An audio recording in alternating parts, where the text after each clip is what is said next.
इंतजार की घड़ियां बीत गई, ढल गई रात भोर हुई, वही दिन हमारा आया है।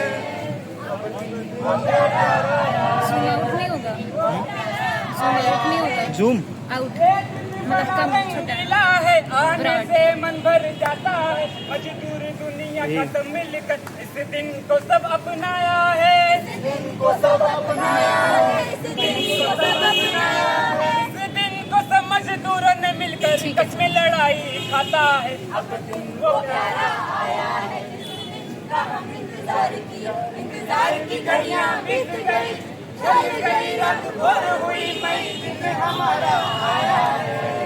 अब दिन वो प्यारा आया है, अब दिन वो प्यारा आया है। याद करो वो कुर्बानी, 100 साल पुरानी मर्दानी, हे मार्केट की सड़कों पे जब खून बहा जैसे पानी, जब खून बहा जैसे पानी, जब खून बहा जैसे पानी। उस खून की दौलत झंडा हमारा आज भी लाल निराला है। अब दिन वो प्यारा आया है, इंतजार की घड़ियां बीत गई, ढल गई रात भोर हुई, वही दिन हमारा आया है। अब दिन वो प्यारा आया है, वो प्यारा आया है। Come on, dude. What's all this noise about? और ये प्यारा दिन कौन सा है? हाँ, और ये गाना कैसा है? ये गाना तो हमने कभी सुना ही नहीं, ना ही ये गाना कभी रील्स में आया है, ना ही कभी ट्रेंडिंग में आया है। तुम लोग कर क्या रहे हो? आज हम यहाँ पर मे डे मना रहे हैं। मे डे क्या होता है? हाँ, ये मेडे का तो नाम हमने कभी सुना ही नहीं।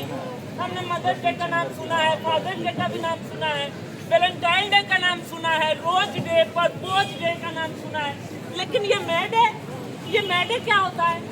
क्या तुम सभी जानते मे डे क्या होता है? नहीं। क्या इनकी तरह आप लोगों को भी नहीं पता? नहीं। सुनो। इस धरती के मेहनत मजदूर कहानी है, मेहनत की, साफ की, कुर्बानी की।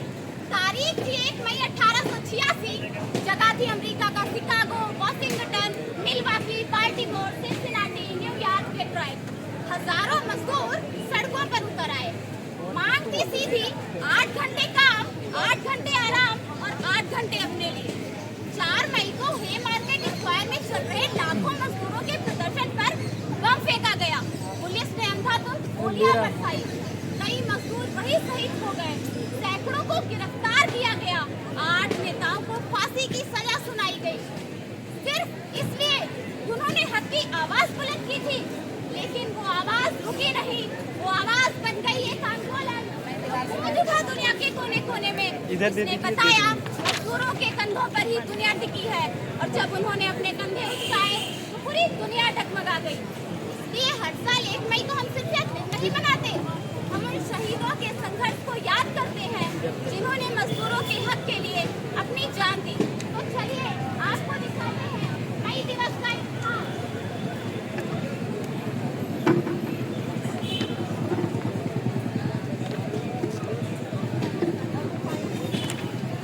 दुनिया के मजदूरों एक हो, एक हो, एक हो। 8 घंटे के काम लागू करो, लागू करो, लागू करो। मजदूर एकता जिंदाबाद, जिंदाबाद, जिंदाबाद। 8 घंटे काम हमारा अधिकार है, हमारा अधिकार है, हमारा अधिकार है। सभी राजनीतिक कैदियों को रिहा करो, रिहा करो, रिहा करो। पूंजीवाद मुर्दाबाद, मुर्दाबाद, मुर्दाबाद। तो पूंजीवाद को ध्वस्त करो, ध्वस्त करो, ध्वस्त करो। अत्याचार नहीं सहेंगे, नहीं सहेंगे, नहीं सहेंगे। सरकार का विरोध चल रहा है तुम लोगों का, रोज रोज आंदोलन और विरोध पर बैठे ही रहते हो। पुलिस प्रशासन मुर्दाबाद, मुर्दाबाद, मुर्दाबाद, पुलिस प्रशासन मुर्दाबाद, मुर्दाबाद, मुर्दाबाद। बंद करके अपने काम को लौटो। पुलिस प्रशासन वापस जाओ, वापस जाओ, वापस नहीं जाओ। मानेंगे, इन पे लाठी चार्ज करना पड़ेगा। पुलिस तरह सारी नहीं चलेगी, नहीं चलेगी, नहीं चलेगी।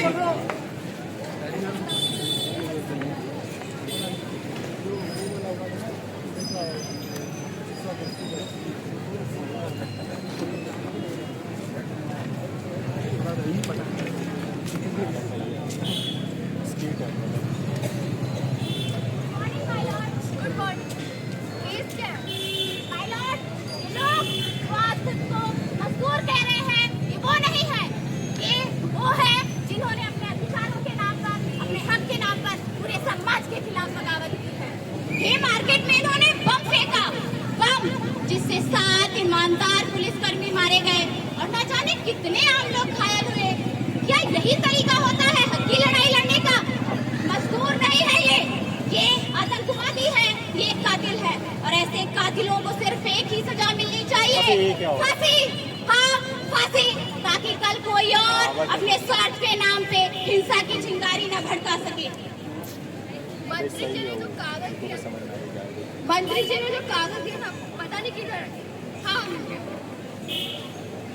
तमाम सबूतों और गवाहों को मद्देनजर रखते हुए यह अदालत इस नतीजे पर पहुंचती है कि अगर स्पाइस और अरे रुक जाइए साहब, फैसला गलत लिख कर लाए हैं क्या? हमारी बात भी तो सुन लीजिए। ठीक है, तुम तो अभी 2 मिनट बोल लो। जज साहब, बम ब्लास्ट के जिस आरोप में मुझे गिरफ्तार किया गया है उससे हमारा कोई ताल्लुक नहीं था। हम मजदूर हैं, चीजें बनाते हैं, जिंदगी की कीमत जानते हैं। हम अपने मजदूर साथियों की जान कभी भी नहीं ले सकते। इंकलाब जिंदाबाद। हे मार्केट का हमारा प्रोटेस्ट मजदूरों की बुरी स्थिति के खिलाफ था, काम के घंटे को 8 करने को लेकर था। हम पूंजीपतियों के खिलाफ प्रोटेस्ट कर रहे थे क्योंकि फैक्ट्रियों पर वो हमारा शोषण करते हैं। हाँ जज साहब, मैंने नारे लगाए थे क्योंकि मैंने सबके हिस्से की नमी सोखी है, सबके हिस्से का ताप सहा है। हमारे ही मजबूत कंधों पे ये ऊंची ऊंची गगनचुंबी इमारतें खड़ी है, लेकिन हमारा ही घर नहीं होता। हमारे इन हाथों से कल खाने चलते हैं, लेकिन हमारी ही थाली में रोटी नहीं होता। तो जज साहब, मैंने आपके बनाए हुए कानून को तोड़ा था क्योंकि हमारे खून पसीने के मेहनत से ये सड़कें, ये अस्पतालें बनती है, लेकिन मेरी ही बीमार माँ के इलाज के लिए पैसे नहीं होते हैं। तो क्या ये जुर्म है? क्या ये जुर्म है कि मैं भी इंसान की तरह रहना चाहूँ? क्या ये गुनाह है कि मैं भी अपने हक की मांग करूँ? और जब मांगा तो क्या मिला? ये जंजीरें, ये बेड़ियां, आतंकवादी होने की तोहमतें और ये लाठियाँ। हाँ, पुलिस ने मुझे मारा था, पर क्या इन लाठियों में इतना दम था कि मेरी आवाज को मार पाए? नहीं, क्योंकि मैं एक नहीं हूँ, मैं लाखों हूँ, मैं करोड़ों हूँ। मैं हर उस मजदूर की आवाज हूँ जिसे आए दिन इस पूंजीवादी व्यवस्था की जूतियों के नीचे कुचला जाता है, लेकिन वो फिर उठता है, वो फिर बोलता है। ये अदालत अगर आज मुझे अपराधी माने तो मान ले, मगर याद रखना इतिहास गवाह है कि हर बार हक मांगने वालों को ही जेल मिलती है और जालिमों को गद्दी। पर एक दिन ये जमी बोलेगी, ये आसमां बोलेगा, दीवारें गूंज उठेंगी, ये हवाएं सनसनाएंगी कि मजदूर जिंदा है। और उस दिन सिर्फ कानून ही नहीं, इंसाफ भी मिलेगा जज साहब, इंसाफ भी मिलेगा। इनकलाब, इनकलाब। जज साहब, हिंसा के बारे में जो हमारे ऊपर आरोप लगा है, तो क्या ये व्यवस्था हिंसक नहीं है? एक मेहनत मजदूरी करने वाला इंसान जब रात में भूखा पेट सोता है, तो क्या ये व्यवस्था उसके ऊपर अत्याचार नहीं करती है? क्या जो सरकारें चंद पूंजीपतियों के लिए काम करती हैं, चंद गद्दार गुंडों के लिए काम करती हैं, क्या ये व्यवस्था, ये लोग हिंसक नहीं है? हम मजदूर अपने हक अधिकारों के लिए जब प्रोटेस्ट करते हैं तो हम पर लाठियां बरसाई जाती हैं। क्या ये हिंसा नहीं है? हर शोषण, दमन, अत्याचार के खिलाफ हमारा संघर्ष, हमारी लड़ाई, हमारी प्रतिहिंसा, उसको हम जायज मानते हैं। जज साहब, हमारा आंदोलन भले ही 8 घंटे काम को लेकर शुरू हुआ था, लेकिन हम मजदूर अपनी ताकत को समझ चुके हैं। अब हमारी लड़ाई सिर्फ काम के घंटे को कम करने को लेकर नहीं, बल्कि इस पूरी व्यवस्था के खिलाफ है। हम मजदूर दुनिया भर में इकट्ठा हो रहे हैं। आज पूरे देश में 11,561 जगहों पर प्रोटेस्ट हो चुके हैं। हम मजदूर जान चुके हैं कि ये व्यवस्था हमारे लिए नहीं है। इस व्यवस्था को हम उखाड़ देंगे और मजदूरों का राज कायम करेंगे। इंकलाब जिंदाबाद। हम अपना अधिकार मांगते, नहीं किसी से भीख मांगते। हाँ, तुम्हें क्या है? तमाम सबूतों और गवाहों को मद्देनजर रखते हुए यह अदालत इस नतीजे पर पहुंचती है कि अगर स्पाइस, जो कि फर्नीचर कारीगर, जॉर्ज एंजिल, जो खिलौने बेचने वाला, और प्रिंटिंग प्रेस के 2 मजदूर अल्बर्ट पार्सन्स और एडोल्फ हिटलर, इन सभी को यह अदालत फांसी की सजा सुनाती है। इंकलाब जिंदाबाद, जिंदाबाद, जिंदाबाद।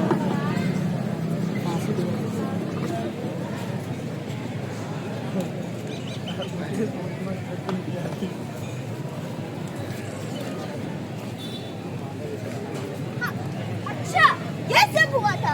हम बीए में आ गए, पर आज तक हमें मजदूरों की इतिहास ही नहीं पता।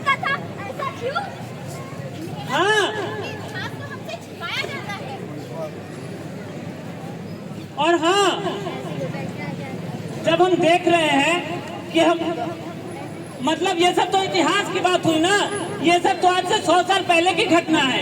लेकिन आज हमें मजदूरों से क्या मतलब? आज तो मजदूरों की स्थिति अच्छी होगी ना। क्या मतलब? आप अपने आसपास जो सब कुछ देख रहे हैं ये सब मजदूरों ने ही तो बनाया है। जिन विश्वविद्यालयों में हम पढ़ते हैं वो किसने बनाया है? मजदूरों ने तो बनाया है। जिन कॉपी किताब कलम का हम इस्तेमाल करते हैं वो भी तो किसी मजदूर ने ही बनाया है। जिन स्मार्टफोन का इस्तेमाल करते हैं वो भी किसी मजदूर ने ही बनाया है। जेप्टो, स्विगी, इंस्टामार्ट, 10 मिनट में हम चुटकियों में अपने दरवाजे पर सामान मंगा लेते हैं। वो कैसे आता है? किसी न किसी मजदूर का ही मेहनत में रहता है उसके पीछे। हम तो सोचते हैं कि यूँ चुटकियों में हमारे दरवाजे पर आ गया है। कौन लाता है? वो भी मजदूर लाता है। और रोटी से लेके अस्पताल की दवाइयाँ तक सब कुछ मजदूर ही बनाते हैं। मजदूरों ने ही बड़ी बड़ी मशीनें, विकसित तकनीकें और बड़ी बड़ी पावर प्लांट्स बनाए। सुई से लेकर हवाई जहाज तक और छोटी से छोटी चीज से लेकर बड़ी से बड़ी चीज तक सब कुछ ही मजदूरों ने बनाया है। ये सारी दुनिया ही मजदूरों ने बनाई है। अच्छा, हम सोचते थे कि कंपनियां बनाती है। हाँ, और हमें बताया भी जाता है सब जितने भी हम सामान यूज करते हैं उस पर कंपनी का स्टिकर होता है, बोर्ड होता है। आज तो मजदूरों की स्थिति अच्छी होगी ना। आज तो मजदूर भी बुलेट से चलने लगे हैं, यहाँ तक कि उनके पास स्कूटर है, स्मार्टफोन है। बहुत सारे मजदूरों को तो कंपनियां 4 चक्का भी देती है। तो आज तो मजदूरों की स्थिति अच्छी होगी ना। मजदूरों की स्थिति कितनी बेहतर है, उनका कितना विकास हुआ है। चलिए आपको दिखाते हैं। सबसे पहले हम आपको औद्योगिक मजदूरों की स्थिति दिखाएंगे।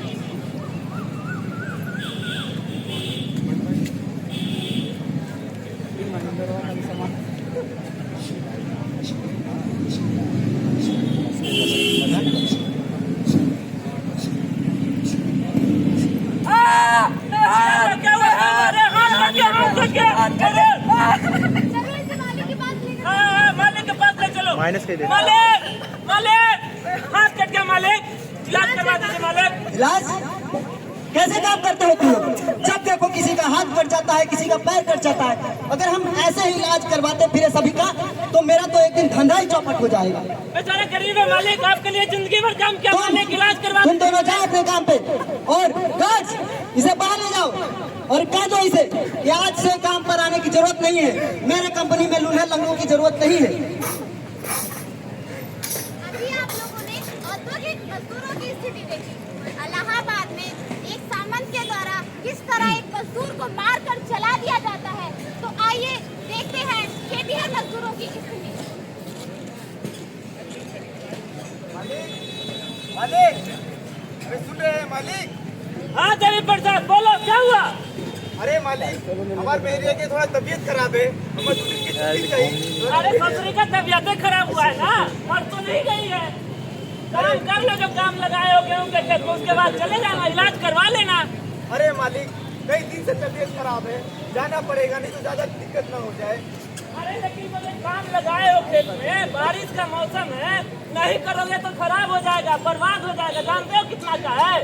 अरे मालिक, देख लीजिए किसी और से करवा लीजिए, हम नहीं करने वाले। हमें जाना है, हमें जाने दीजिए। तुम्हारी इतनी हिम्मत, तुम्हारे बाप दादा ने कभी हिम्मत नहीं हुआ कि हमसे जवान लड़ा। तुम्हारी इतनी हिम्मत कि तुम हमसे जवान लड़ाते हो। मारो ना साले को। इतना मारा कि मर जाए। मालिक, ये तो मर गया। अरे तो जला दो। इन जात को सबक सिखाना जरूरी था। जो कभी जूती के नीचे रहा करते थे आज सर पे चढ़ के नाच रहे हैं। अभी आपने देखा खेतिहर मजदूरों की स्थिति। 1 जनवरी 2024 छत्तीसगढ़ के बस्तर में किस तरह सेना के द्वारा आदिवासियों पर अंधाधुंध गोलियां बरसाई गई, जिसमें 6 माह की मासूम बच्ची की भी मौत हो गई। आखिर उसकी क्या गलती थी? तो चलिए अब आपको दिखाते हैं आदिवासियों की स्थिति।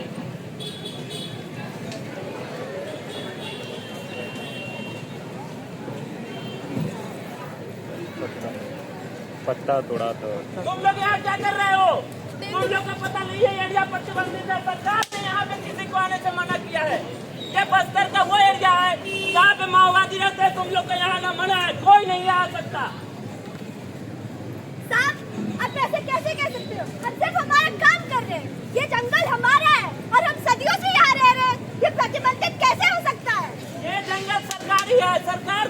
सरकार यहाँ पे किसी को आने से यदि मना कर दिया तो कोई नहीं आएगा, जो यहाँ आएगा मारा जाएगा। तुम लोग को समझा रहे हैं, निकल जाओ यहाँ से। नहीं जाएंगे। क्यों नहीं जाओगे? रुको बताते हैं तुम लोग को। ये जंगल हमारा है साहब, हम यहाँ सदियों से रहते आए हैं। आप बाहर से आए, आप बाहर जाइए। अभी तुम लोग को बताते हैं, तुम लोग का टेबल नीचे करते हैं। हाँ साहब, साहब ये लोग यहाँ पे आए हैं, बोल रहे जाने के लिए, तो हमसे मुँह लगा रहे हैं। ठीक है साहब, ठीक है। तुम लोग यहाँ से नहीं जाओगे? नहीं जाएंगे। मार दो रे, चलाओ इनसे गोली। आओ बच्चे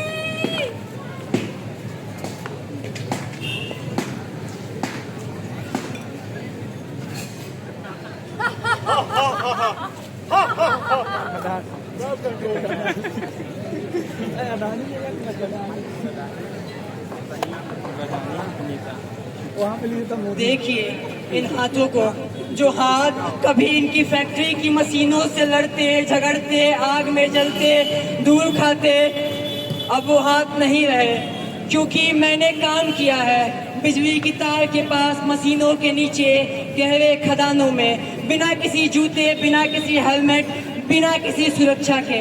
और ये हालत सिर्फ मेरी नहीं है, मेरे जैसे हजारों मजदूर आए दिन दुर्घटना के शिकार होते रहते हैं। मैं आपसे पूछता हूँ, क्या आपने कभी लाश देखी है जो सिर्फ कुछ घंटे पहले तक आपके साथ खाना खा रहा हो?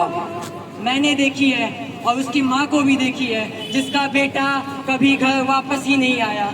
मैं आपसे पूछता हूँ कि हमारे हाथों से बने ये मंदिर, ये कार, ये सड़कें हमारी ही पहुंच से इतनी दूर क्यों है? और जिन अधिकारों के लिए दशकों पहले लाखों मजदूरों ने संघर्ष किया था, आज देश दुनिया की तमाम फांसीवादी सरकारें उन्हें एक एक करके छीनने की कोशिश कर रही है। और हमारी सरकार ने तो लॉकडाउन का बहाना लेकर 4 लेबर कोड मिल रहा है, जिससे न्यूनतम मजदूरी का अधिकार, 8 घंटे काम करने का अधिकार, जिस पर भैया पहले से ही हमले हो रहे थे, अब कानूनन तरीके से छीन लिए गए हैं। और सिर्फ मजदूर ही नहीं, यूनिवर्सिटी के स्टाफ, प्रोफेसर भी कॉन्ट्रैक्ट पे रखे जा रहे हैं, जिनसे उनको कोई सुविधा, पेंशन न दी जा सके और विरोध करने पे उन्हें आसानी से निकाला जा सके। सुनिए, मैं आपसे पूछता हूँ, हमारे साथ ये अत्याचार क्यों हो रहा है? हम आज तक लड़ते आए, झगड़ते आए, सहते आए, सुनते आए, पर अब नहीं, अब जानने लगे हैं, अब सीखने लगे हैं। याद रखिएगा, हम मजदूर हैं, हमने ही इतिहास के पन्ने बदले हैं, हम अपना वर्तमान संवारना भी जानते हैं, हम भविष्य का रुख मोड़ने का दमखम भी रखते हैं। मजदूर एकता जिंदाबाद।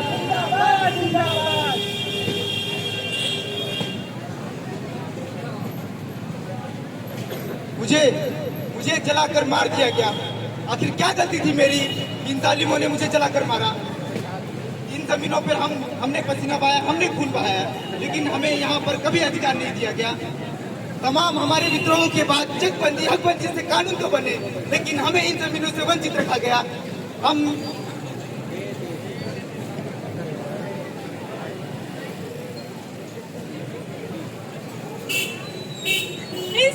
इस हत्यारी सरकार ने मेरी लाडली को मार डाला। क्या गलती थी मेरी 6 महीने की बच्ची की? क्या इससे भी किसी को खतरा था? क्या ये भी नक्सलवादी थी? इसने तो अभी दुनिया भी नहीं देखी। अब हम कैसे कहें कि सरकार हमारा विकास चाहती है? क्या यही विकास है? हम भी मजदूर हैं, खेतों में काम करते हैं, जंगलों से लकड़ियां बीनते हैं, तेंदुपत्ता बीनते हैं, महुआ बीनते हैं, उनसे सामान बनाते हैं, उन्हें बेचकर अपना जीवन चलाते हैं। पर जिन जंगलों पर हमारा जीवन निर्भर है, उन्हें हमसे विकास के नाम पर छीना जा रहा है।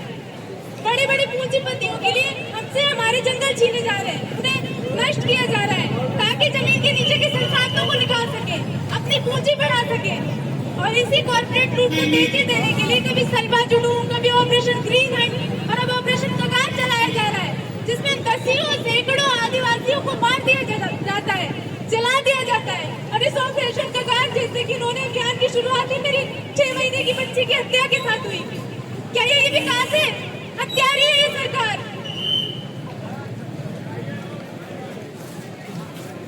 ये सब क्या हो रहा है? इतनी दुखद बातें, और हमारे देश में सरकार और कानून क्या कर रहा है?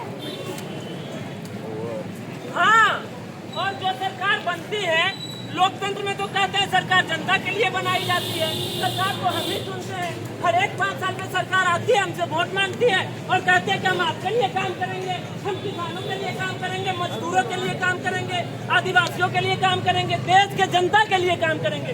लेकिन सरकार कर क्या रही है? सरकार किसके लिए काम कर रही है? सरकार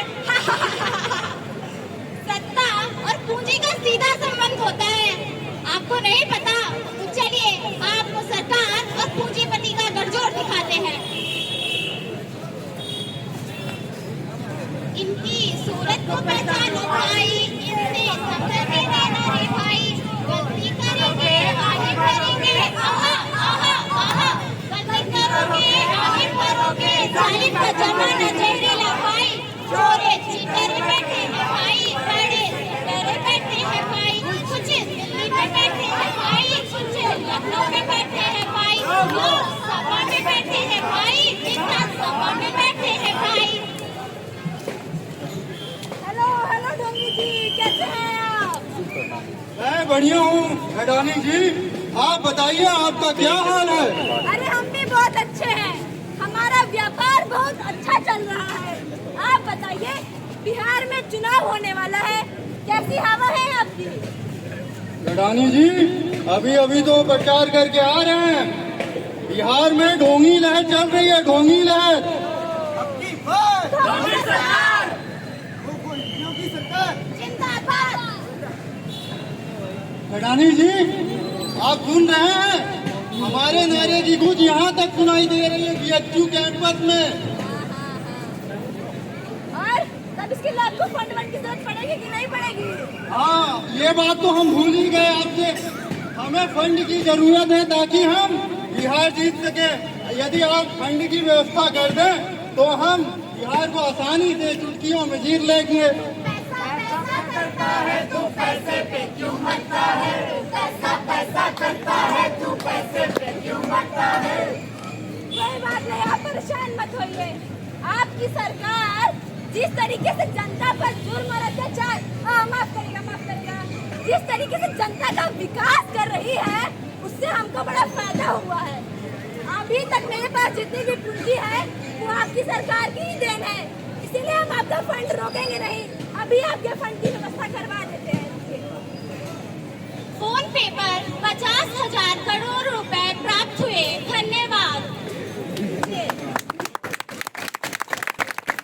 धन्यवाद अडानी जी, अब हम बिहार तो जीत जाएंगे।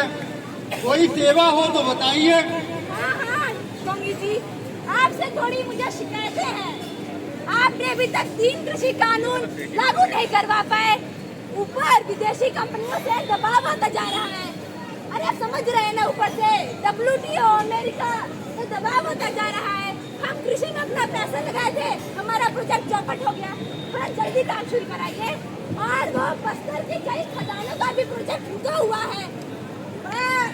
आप धीरे धीरे काम करें, थोड़ा तेजी लाइए अपने काम में।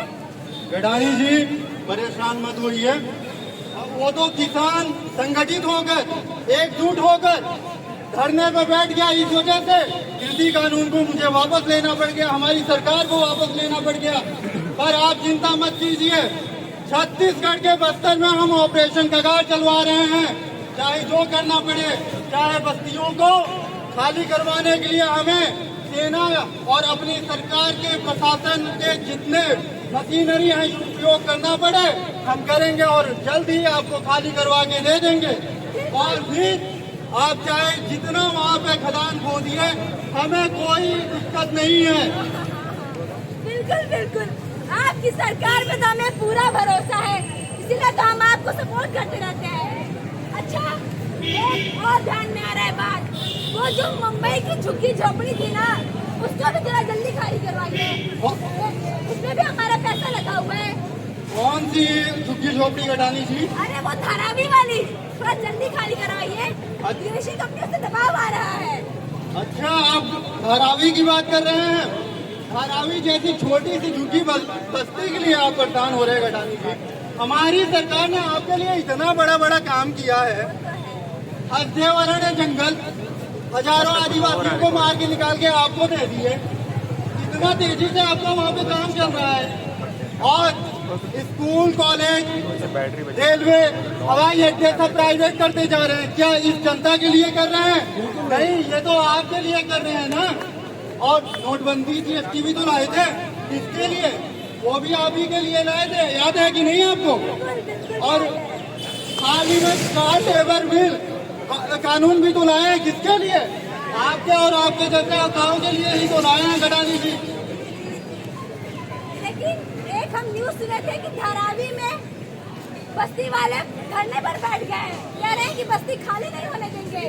कैसे करिएगा आप खाली, जरा जल्दी बताइए। गडानी जी, आपने गौर किया होगा, धारावी में हिंदू मुसलमानों की संख्या बहुतायत है। और आप तो जानते हैं हमारा निंजा टेक्निक है, सांप्रदायिक दंगे करवाओ, अल्पसंख्यकों के घर पे बुलडोजर चलवाओ, और अगर कोई विरोध में खड़ा हो तो उसके ऊपर UAP है, आतंकवादी, नक्सलवादी कह के जेल में ढूंढ दो, घूम दो। कोई इनके लिए आवाज उठाने वाला है तो नहीं। और हम आपका काम चुटकियों में कर देंगे, चुटकियों में, आप टेंशन मत लीजिए। अरे हाँ, आपकी सरकार के रहते हुए हमें टेंशन लेने की बिल्कुल ही जरूरत नहीं है। चलिए थोड़ा जयपान कर लेते हैं। इनकी सूरत को पहचानो भाई, इनसे संभल के रहना रे भाई। चोरे चिटेरे बैठे हैं भाई, बड़े सटेरे बैठे हैं भाई। ये गडावी और ढोंगी जी बहुत बड़े चीटर निकले यार। हम इस धोखेबाज सरकार के कैसे विश्वास करें? अब समझ में आ रहा है कि सरकारें लूटती नहीं है, सरकारों को बनाया ही जाता है लूटने के लिए। हाँ, ये बात तो हम समझ गए। सरकार को बनाया ही जाता है लूट के लिए। सरकार कहती है कि जनता के लिए बनाया जा रहा है, आपके लिए काम करेंगे, हमसे वोट मांग लेती है और काम करती है पूंजीपतियों के लिए।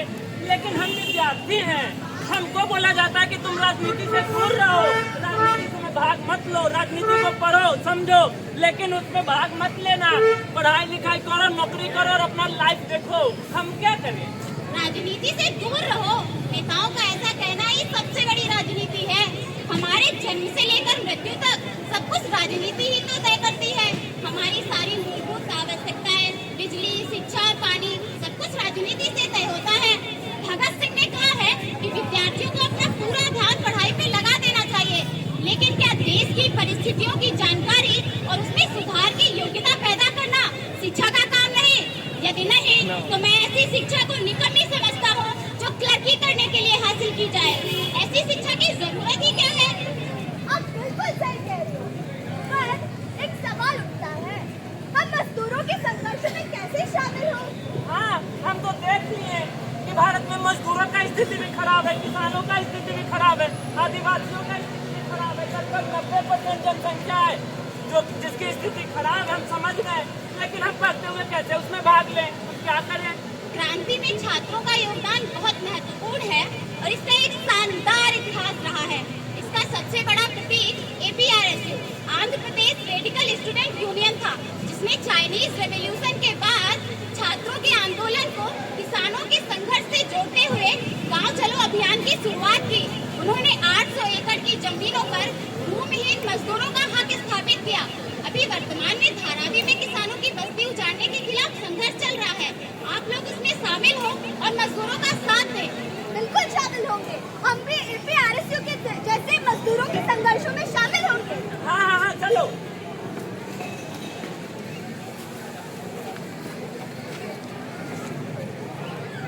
धारावी की झुग्गी झोपड़ी खाली करना बंद करो, बंद करो, बंद करो। अडानी वापस जाओ, वापस जाओ, वापस जाओ। धारावी की लड़ाई जिंदाबाद, जिंदाबाद, जिंदाबाद। जाति धर्म में नहीं बटेंगे, साथ रहेंगे, साथ रहेंगे। जाओ गिडानी, वापस जाओ, वापस जाओ, वापस जाओ। पूंजीवाद मुर्दाबाद, मुर्दाबाद, मुर्दाबाद। साथियों, आप लोगों का आंदोलन बहुत ही शानदार रहा है, जिसमें हमारा खेतिहर मजदूर का संगठन भी आप लोगों के साथ इस आंदोलन में शामिल होगा। किसान मजदूर एकता जिंदाबाद, जिंदाबाद, जिंदाबाद। जो जमीन को जोते बोए और जमीन का मालिक होए। साथियों, हम छत्तीसगढ़ के आदिवासी संगठन आदिवासी बचाओ मंच से जिन कॉर्पोरेट कंपनियों के लिए आपसे आपकी बस्तियां छीनी जा रही है, उन्हीं कॉर्पोरेट कंपनियों के लिए हमसे हमारे जंगल छीने जा रहे हैं, उन्हें नष्ट किया जा रहा है। इसलिए हमारी और आपकी लड़ाई एक है, हम आपके साथ हैं। जल जंगल जमीन की लड़ाई जिंदाबाद, जिंदाबाद जिंदाबाद। ऑपरेशन कगार को ध्वस्त करो, ध्वस्त करो, ध्वस्त करो। साथियों, हम बीएचयू से भगत सिंह स्टूडेंट्स मोर्चा के सदस्य हैं। हम लोग स्टूडेंट्स हैं, हम लोग समझ गए हैं कि आपकी लड़ाई और हमारी लड़ाई एक ही लड़ाई है। जो पूंजीपति आपके बस्तियों को उजाड़ रहे हैं, वही पूंजीपति हमारे यूनिवर्सिटियों को प्राइवेटाइज कर रहे हैं। हर साल हमारे फीस बढ़ा रहे हैं। पढ़ाई करने को, बड़ो समाज बदलने को, लड़ा पढ़ाई करने को, बड़ो समाज बदलने को, लड़ा पढ़ाई करने को, बड़ो समाज बदलने को। जब जुल्म करेगा सत्ता के गलियारों से, चप्पा चप्पा गूंज उठेगा इंकलाब के नारों से। हम भी उसको गश्त करेंगे एकता बख्श किनारों से। अगर वो हम पर लाठीचार्ज करती है तो हम भी पीछे नहीं हटेंगे, उसका मुंह तोड़ जवाब देंगे। लगता है ये ऐसे नहीं मानेंगे। पुलिस प्रशासन वापस जाओ, वापस जाओ, वापस जाओ। पुलिस तानाशाही नहीं चलेगी, नहीं चलेगी, नहीं चलेगी। इंकलाब जिंदाबाद, जिंदाबाद, जिंदाबाद। हमने अपनी बस्ती जलने से बचा ली। मजदूर यूनियन जिंदाबाद, जिंदाबाद, जिंदाबाद। अबे यार पॉज के लिए होता है ना, पॉज तारावी बटन की लड़ाई सफल हुई, पर हमने सिर्फ एक वापस सुनाओ। जाके से बचा लिया। सिर्फ एक कड़ानी को भगा दी, इसकी जगह एक और कड़ानी आके बैठ जाएगा, तब क्या? हाँ, हमने एक प्रोटेस्ट करके सब लोग साथ आकर के एक बस्ती को तो बचा लिया, लेकिन भारत में हजारों बस्तियां हैं, हजारों बस्तियों को उजाड़ा जा रहा है, तो उन सब बस्तियों का क्या? आज भी तो मजदूरों का स्थिति, किसानों का स्थिति, आदिवासियों का स्थिति, भारत के लगभग सभी जनता का स्थिति वैसा ही है। छात्रों का स्थिति भी ठीक वैसा, छात्र भी बेरोजगार है, और बेरोजगार नहीं, बेरोजगारी का आंकड़ा इतना पार कर गया है कि उसका कोई नाम नहीं है। तो आप बताइए, हम लोग इनमें करें तो करें क्या? का सिर्फ एकमात्र हल है क्रांति। 25 अक्टूबर 1917 को दुनिया में पहली बार रूस में मजदूरों का राज स्थापित किया गया, जो सिर्फ 30 सालों में एक पिछड़े सामंती देश से प्रमुख औद्योगिक शक्ति बन गया, जहां पर लाखों खेतिहर मजदूरों को शिक्षित किया गया और जिसने इतिहास में पहली बार एक पूर्ण साक्षर समाज बनाया। रशियन रेवोल्यूशन के बाद किसानों ने सामंतों से जमीन को छीनकर उस पर कब्जा किया और मजदूरों ने फैक्ट्रीज पर कब्जा किया। हिटलर के फासीवाद को टक्कर देने की हिम्मत और ताकत इसी मजदूर वर्ग के नेतृत्व वाली पार्टी में थी। महिलाओं के काम को आसान करने के लिए और बच्चों की देखभाल के लिए कम्युनिटी मेस और पब्लिक नर्सरीज खोली गई। जब पूरा देश ग्रेट डिप्रेशन से गुजर रहा था तो सोवियत इकोनॉमी फल फूल रही थी। यही एक रास्ता है जो पेरिस कम्यून ने हमको सिखाया, क्यूबा ने सिखाया, रूस ने दिखाया। तो चलिए देखते हैं क्रांति।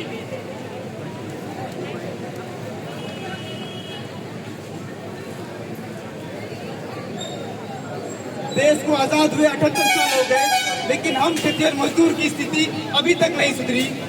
इन खेतों पर खून पसीना हमने बहाया, इस पे अनाज हमने उपजाया, लेकिन यहाँ पर इनका अधिकार, जमींदारों का अधिकार हमेशा से रहा है। तो इस जमीनों को हम किसान वर्ग, मजदूर वर्ग लेके रहेंगे और एक बराबरी का समाज बना के रहेंगे। जल जंगल जमीन हम आदिवासियों का घर है, हमें उन्हें बचाने के लिए एकजुट होकर लड़ना होगा। जिस तरह से बिरसा मुंडा और गुंडागुर्द जैसे क्रांतिकारियों ने अंग्रेजों के खिलाफ संघर्ष किया, उसी तरह से हमें भी संघर्ष करना होगा। इन कॉर्पोरेट कंपनियों को भगाने के लिए हमें एकजुट होना पड़ेगा, तभी हम अपने जंगलों को बचा सकते हैं। साथियों, हम मजदूर हैं, हमने इस दुनिया को सजाया, संवारा और रहने लायक बनाया, पर हमारे श्रम की रोटी को चुरा के कोई पूंजीवादी ही खाता है। हमारे ही हिस्से का मांस संसद में बैठे लोगों की चर्बी बनकर उभर आया है। पर आज मैं क्रांति के गर्भ में अंगड़ाई लेती दुनिया के तमाम मजदूरों का आह्वान करते हुए ये ऐलान करता हूँ कि हम राजनीतिक सत्ता स्थापित करेंगे, एक ऐसा समतामूलक समाज बनाएंगे जिसमें इंसान का इंसान द्वारा शोषण नहीं होगा। हम एक ऐसा समाज बनाएंगे जहां किसी पे अत्याचार नहीं होगा। तो आइए मेरे साथ बोलिए कि दिल्ली में बैठी सल्तनत, दिल्ली में बैठी सत्ता और मुंबई में बैठी इस पूंजीवादी सरकार की तख्ते हिल जाए, ताज उछल जाए। तो बोलिए लड़ेंगे, आवाज दो। पेरिस कम्यून की लड़ाई जिंदाबाद, रूसी क्रांति की विरासत जिंदाबाद, चीनी क्रांति की विरासत जिंदाबाद, क्यूबा की लड़ाई जिंदाबाद, वियतनाम की लड़ाई जिंदाबाद, भारत की क्रांति जिंदाबाद। दुनिया के मजदूरों एक हो, मजदूर एकता जिंदाबाद। आवाज दो।